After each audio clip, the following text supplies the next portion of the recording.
నీ శత్రు సైన్యం కుప్పగూలే సమయం వచ్చింది.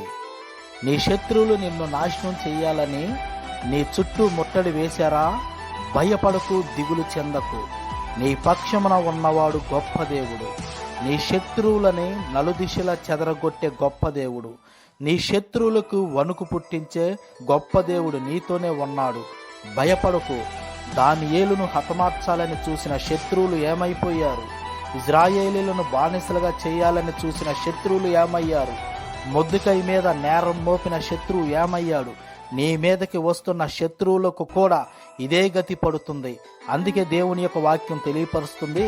లూకా సువార్త 10వ అధ్యాయం 19వ వాక్యం మనం చదివినట్లయితే, శత్రు బలమంతటి మీద మీకు అధికారము అనుగ్రహించి ఉన్నాను, ఏదియు మీకు ఎంత మాత్రం హాని చేయదు అని దేవుని యొక్క వాక్యం తెలియపరుస్తుంది.